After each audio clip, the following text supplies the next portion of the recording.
வாழ்க்கைக்கான வார்த்தை என்ற இந்த வலை ஒளிபரப்பிற்கு உங்களை வரவேற்கிறோம். இது ஆதியாகமம் முதல் வெளிப்படுத்துதல் வரை முழு வேதாகமத்தையும் உள்ளடக்கிய ஒரு தினசரி தியானமாகும். லேவியராகமம் 23ஆம் அதிகாரத்தில் இஸ்ரவேல் ஜனங்கள் ஒவ்வொரு வருடமும் கொண்டாட வேண்டிய 7 பண்டிகைகளை குறித்து ஆண்டவர் அநேக கட்டளைகளை கொடுக்கின்றார். இந்த 7 பண்டிகைகளும் வெவ்வேறு விதமாக கொண்டாடப்பட்டாலும் 2 காரியங்கள் பொதுவாக இருந்தது. ஒன்று, இஸ்ரவேல் இந்த நாட்களில் சபை கூட வேண்டும். அதாவது ஜனங்கள் எல்லாரும் ஒன்று கூடி கர்த்தரை ஆராதிக்க வேண்டும். இரண்டாவதாக, இஸ்ரவேலர் இந்த பண்டிகை நாட்களில் வேலை செய்யக்கூடாது என்று இந்த அதிகாரத்தில் மறுபடியும் சொல்லப்படுகின்றது. முதலாவது பண்டிகையே இதை முக்கியப்படுத்துகின்றது. முதலாவது பண்டிகை ஓய்வு நாளாயிருக்கின்றது. 3ஆம் வசனம் சொல்லுகிறது போல, 6 நாளும் வேலை செய்ய வேண்டும், 7ஆம் நாள் பரிசுத்த சபை கூடுதலான ஓய்வு நாள், அதில் ஒரு வேலையும் செய்ய வேண்டாம், அது உங்கள் வாசஸ்தலங்களில் எல்லாம் கர்த்தருக்கென்று ஓய்ந்திருக்கும் நாளாயிருப்பதாக. நண்பர்களே, இந்த ஓய்வு நாள் என்கின்ற இந்த கோட்பாடு இஸ்ரவேல் தேசத்தை தவிர வேறு எந்த தேசத்திலும் கடைபிடிக்கப்படவில்லை. மோசேயின் காலத்திலும் மோசேக்கு முந்தின காலத்திலும் ஓய்வு நாள் என்பது எந்த மக்களுக்கும் இல்லாத ஒரு காரியம். சமுதாயத்தில் இருந்த மேல்தட்டு அதிகார வர்க்கத்தில் இருந்தவர்கள் நிச்சயமாக ஓய்வெடுக்க முடிந்தது.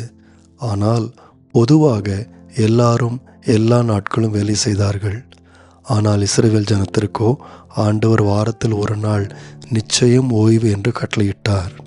பாருங்கள், இஸ்ரவேல் ஜனங்கள் எகிப்தில் இருந்தபோது ஓயாமல் வேலை செய்தார்கள்.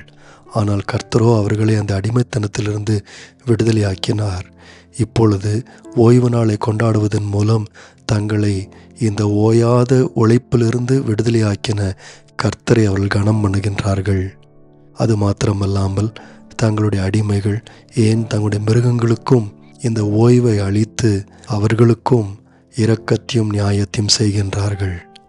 நண்பர்களே, நாம் வாழும் உலகத்தில் பட்டணம் எப்பொழுதும் தூங்குவதே கிடையாது என்று சொல்லப்படுகின்றது. அநேகருக்கு ஓய்வெடுப்பதற்கும் தங்களை புதுப்பித்துக் கொள்வதற்கும் நேரமே இருப்பதில்லை. இன்னும் அநேக மக்கள் தங்களுடைய எதிர்காலத்திற்காக கர்த்தரை அல்ல, தங்களுடைய கரத்தின் கிரியைகளே நம்புகின்றார்கள். ஆனால் விசுவாசிகளோ தங்களுடைய எதிர்காலத்திற்காக கர்த்தரை அவர்கள் நம்பியிருப்பதனாலே தேவைப்படும் ஓய்வை அவள் எடுக்கின்றார்கள். நண்பர்களே, நம்முடைய தேவன் ஓய்ந்திருக்கிறார். ஆகவே நாமும் ஓய்ந்திருக்க வேண்டும். 2வது பண்டிகையானது பஸ்கா மற்றும் புளிப்பில்லாத அப்ப பண்டிகை. இந்த பண்டிகை நாட்களிலும் ஆண்டவர் மறுபடியும் இஸ்ரவேல் ஜனங்கள் வேலை செய்யக்கூடாது என்பதை உணர்த்துகின்றார். 7ஆம் 8ஆம் வசனத்தை நாம் வாசிக்கும்போது, 1ஆம் நாள் உங்களுக்கு பரிசுத்தமான சபை கூடுதல், அதிலே சாதாரணமான யாதொரு வேலையும் செய்ய வேண்டாம், 7 நாளும் கர்த்தருக்கு தகன பலியிட வேண்டும், 7ஆம் நாள் பரிசுத்தமான சபை கூடுதல், அதில் சாதாரணமான யாதொரு வேலையும் செய்யலாகாது என்று சொல் என்றார் என்று வாசிக்கின்றோம். இந்த 2 பண்டிகைகளும் ஆண்டவர் இஸ்ரவேல் ஜனங்களை எகிப்திலிருந்து தப்பிக்க பண்ணின அந்த புறப்பாடின் நாளை நினைவுபடுத்துகின்றது. எகிப்தில் இருக்கும்போது இஸ்ரவேல் ஜனங்கள் தங்களுடைய உணவுக்காக ஓயாமல் வேலை செய்தார்கள். ஆனால் இப்பொழுதோ ஆண்டவர் பார்வோனின் அடிமைத்தனத்திலிருந்து ஓய்வு கொடுத்த பிறகு அடிமைகளாக வேலை செய்யாமலேயே அவர்களுக்கு உணவை தரும் தேவனை அவர்கள் ஆராதிக்கின்றார்கள்.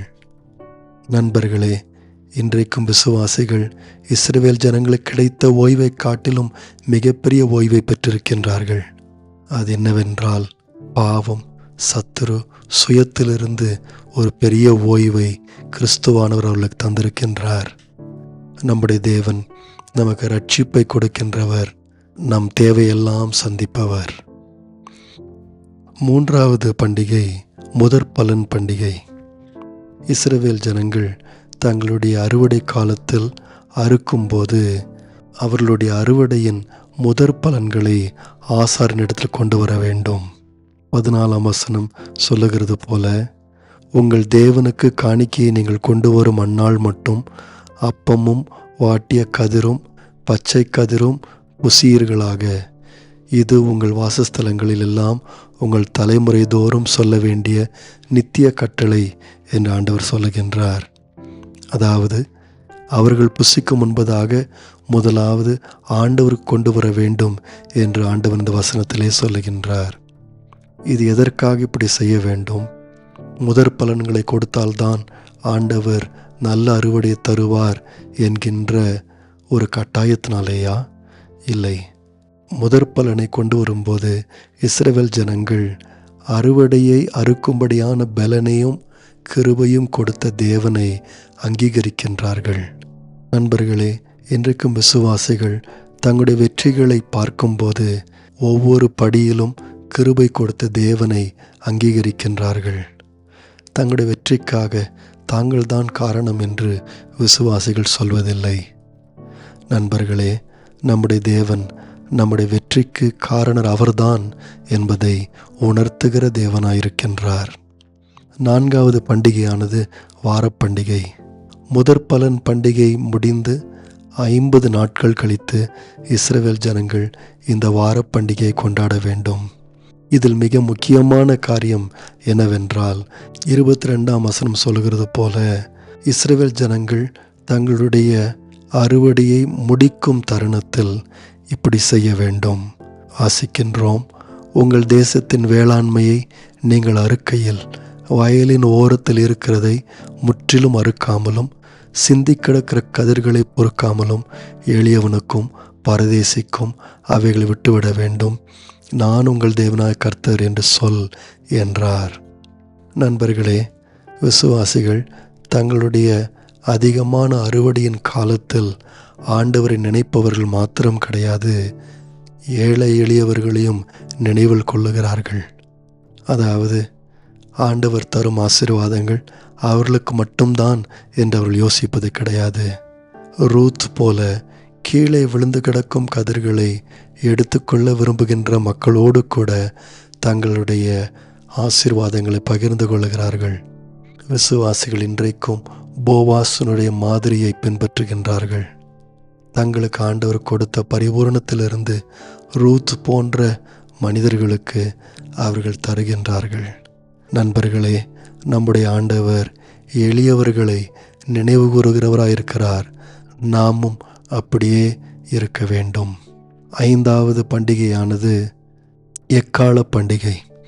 இந்த பண்டிகை குறித்து மிக குறைவாகவே சொல்லப்பட்டிருக்கின்றது. ஆனால் ஒன்று மாத்திரம் அறிந்து கொள்ளுகின்றோம். இந்த நாட்களில் எக்காலமானது உரத்த சத்தமாய் தொனிக்கப்படுகின்றது. இதன் அர்த்தம் என்னவாய் இருக்க முடியும்? இஸ்ரவேல் ஜனங்களுடைய சரித்திரத்தை பார்க்கும்போது சீனாய் மலையிலிருந்து அவர்கள் தேவனுடைய கட்டளைகளை பெற்றுக்கொண்ட நாளில் இப்படிப்பட்ட உரத்த சத்தத்தில் எக்காலம் தொனிக்கப்பட்டன. ஆகவே இந்த உரத்த சத்தமான எக்கால சத்தம் இஸ்ரவேல் ஜனங்களுக்கு ஆண்டவர் தங்களோடு செய்த உடன்படிக்கையை ஞாபகப்படுத்துகின்றது. அது மாத்திரமல்லாமல் உடன்படிக்கை செய்த தேவன் அதற்கு உண்மையாயிருந்தார் என்பதையும் அது ஞாபகப்படுத்துகின்றது. பிற்காலங்களில் யூத மதத்தில் இந்த நாளை புதுவருட நாளாக அனுசரித்தார்கள். அதாவது ஆண்டவர் ஒரு புதிய ஆரம்பத்தை தந்திருக்கிறார் என்று கொண்டாடினார்கள். நண்பர்களே, இன்றும் அநேக கிறிஸ்தவர்கள் வருடத்தின் முதல் நாளை ஜெப நாளாக வைத்து அனுசரிக்கின்றார்கள். இந்த நாளில் அவர்கள் ஆண்டவர் இன்னொரு வருடம் நமக்கு உண்மையாயிருப்பார் என்கின்ற நம்பிக்கை அளிக்கின்றது. நண்பர்களே, நம்முடைய ஆண்டவர் புதிய ஆரம்பங்களின் ஆண்டவராயிருக்கின்றார். ஆகவே நாமும் நம்பிக்கையோடு கூட அவரை பின்பற்ற முடியும். 6வது பண்டிகை பாவ நிவாரண நாள் என்கின்ற பண்டிகையின் நாள். இந்த நாளில் தானே இஸ்ரவேல் ஜனங்களுடைய சகல பாவங்களும் கழுவப்பட்டது, சுத்திகரிக்கப்பட்டது, மன்னிக்கப்பட்டது. இந்த நாளில் பிரதான ஆசாரியன் ஒரு விசேஷமான முறைமையை பின்பற்றி ஆசரிப்பு கூடாரத்தையும் ஆசாரியர்களையும் ஜனங்களையும் சுத்திகரித்தான். விசேஷமாக ஒரு பலிகடா பாளையத்திற்கு புறம்பே அனுப்பப்பட்டது. அது இஸ்ரவேலின் பாவங்களை சுமந்து சென்றது. நண்பர்களே, விசுவாசிகள் இன்றைக்கும் தங்களுடைய பாவங்களை மன்னித்து அதை நீக்கி போடுகின்ற ஆண்டவரை கொண்டாடுகின்றார்கள். இதனாலே அவர்கள் ஆண்டவருடைய பிரசன்னத்தில் சுகமாய் தங்கியிருக்கின்றார்கள். இந்த அதிகாரத்தில் 7வதும் கடைசியுமான பண்டிகை கூடார பண்டிகை. இதுதான் வருஷத்திலேயே உள்ள மிக சந்தோஷமான ஒரு கொண்டாட்டமான பண்டிகையாக இஸ்ரவேல் ஜனங்களுக்கு இருந்தது. 40ஆம் வசனம் சொல்லுகிறது போல, இந்த பண்டிகை நாளில் அலங்காரமான விருட்சங்களின் கனிகளையும் பேரீச்சின் ஓலைகளையும் தழைத்திருக்கிற விருட்சங்களின் கிளைகளையும் ஆற்றலரிகளையும் கொண்டு வந்து ஆண்டவருடைய சந்நிதியில் அவர்கள் இந்த பண்டிகையை ஆசரிக்க வேண்டும். அது மாத்திரமல்லாமல் 42, 43ஆம் வசனம் சொல்லுகிறது போல, அவர்கள் தற்காலிகமான கூடாரங்களை அவர்கள் கட்டி 7 நாட்கள் அந்த கூடாரங்களில் அவள் வசிக்க வேண்டும். நண்பர்களே, இஸ்ரவேல் ஜனங்கள் 40 வருடம் வனாந்தரத்தில் இருந்தபோது தற்காலிகமான கூடாரங்களில் வாழ்ந்தார்கள். ஆனாலும் தேவன் அவர்களை பாதுகாத்தபடியினால் பிழைத்து கொண்டார்கள். இப்பொழுதோ வாக்குத்தத்தம் பண்ணப்பட்ட தேசத்தில் கற்களால் ஆன வீடுகளில் தங்கியிருக்கிறார்கள். ஆனால் இப்பொழுதும் அவர்களை பாதுகாப்பது அவர்களுடைய வீடுகள் அல்ல, கர்த்தர்தான். நண்பர்களே, விசுவாசிகள் இன்றைக்கும் பொருளாதார காரியங்களால் ஆசீர்வதிக்கப்பட்டவர்களாயிருக்கின்றார்கள்.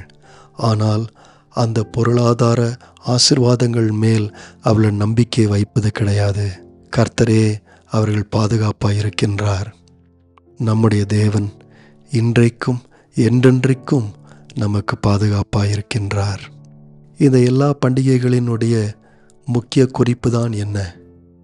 பாருங்கள், இஸ்ரவேல் ஜனங்களுக்கு ஆண்டவர்தான் தங்களை போஷிக்கிறவர், பாதுகாக்கிறவர், பலன் கொடுக்கின்றவர், ரட்சிக்கிறவர், மன்னிக்கிறவர் என்று நன்றாக தெரிந்திருந்தது.